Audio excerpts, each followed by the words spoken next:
I remember vividly the moment when Kemi Badenoch clashed with the Speaker of the House of Commons, Lindsay Hoyle, during a debate about the government's handling of post-Brexit plans, specifically related to the EU Retained Law Bill. And the conflict arose because Badenoch announced significant changes to this legislation in the media before informing Parliament, which violated parliamentary protocol, and Lindsay Hoyle rebuked Badenoch, stating that the House of Commons should be informed first, not through the press.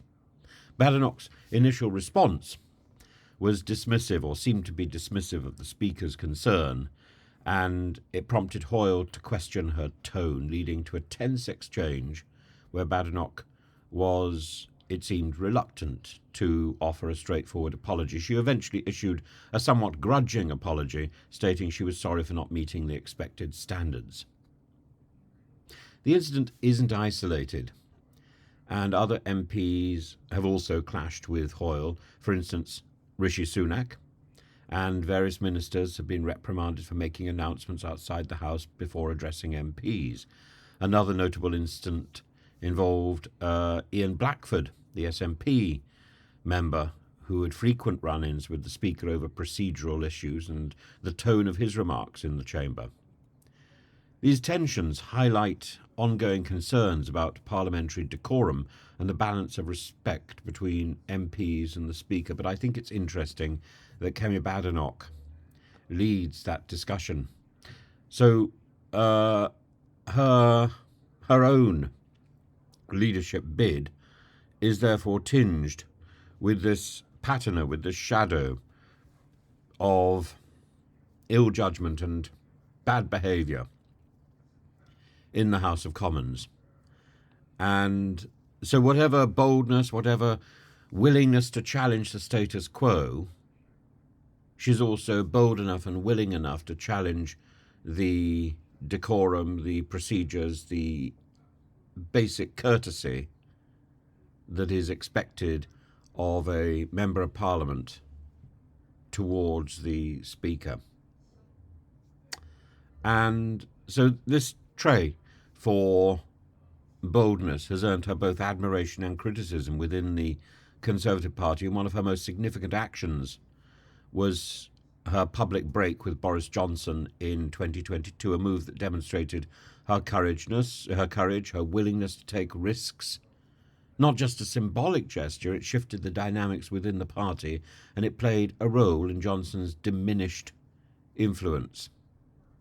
And such a move indicates that Badenoch possesses the kind of courage that is essential in leadership. Courage that is not merely performative, but has real consequences. Or she could just be a naysayer, a contrarian, like Nigel Farage. Badenoch's strength in standing firm on her principles also highlights her significant weaknesses, her lack of conciliation. Effective leadership, especially in a party as diverse as the Conservatives, requires the ability to unite different factions and build a broader coalition, and Badenoch's approach is perhaps too confrontational, as evidenced by her handling of the retained EU law issue. While her decision to scrap the sunset clause may have been sound policy, her manner of doing so, insulting colleagues, was politically costly. And it suggests a personal difficulty, a lack of inhibitions when it comes to moral rectitude and basic courtesy. And this incident underscores a broader pattern in her career, a reluctance or an inability to build bridges within the party. And this lack of an ability to come to terms is not a trivial issue.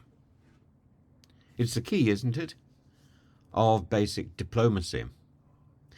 There's an article today in the Financial Times which suggests it raises questions about her judgment. Being right on policy is one thing. Frankly, I don't think she is, but that's neither here nor there. Getting others to follow you, especially in a political context, is quite another.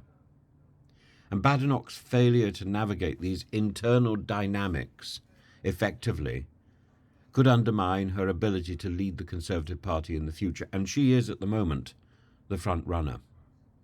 And it's a front runner who is limping forward because people are confusing her decision, her decisiveness, with her division, her divisiveness. And her appeal, which seems to lie in her uncompromising stance and her clear vision of whatever it is, in this case party renewal, this same appeal limits her reach. In a political landscape where broadening support is crucial, her approach risks alienating potential allies rather than drawing them in. And the Conservative Party, especially after its losses in 2024, needs a leader who can not only redefine the direction that the party is heading, but also bring disparate elements of the party back together to bring stranded, wayward voters back into the fold. Badenoch's track record suggests she would struggle with that second, equally important task, even if she sets a clear route forward. Badenoch is a complex figure within the Conservative. Actually, that's not true. I was going to say that. Now I think about it, she's not a complex figure at all. She's a divisive figure. And actually, she's very straightforward. Her courage, her clarity of vision are undeniable assets, but her confrontational style, her lack of an ability to forge friendships, to reconcile one another, poses significant challenges to her leadership aspirations as the Conservative Party grapples with its identity. The question must be posed about whether Badenoch can evolve from a figure of conviction to one of consensus. And without this evolution, her leadership bid, however promising and however supported by the Blue Rinse Brigade in the Shires, might either falter in the face of the party's need for unity and broad appeal, or might signal that the party is doomed completely.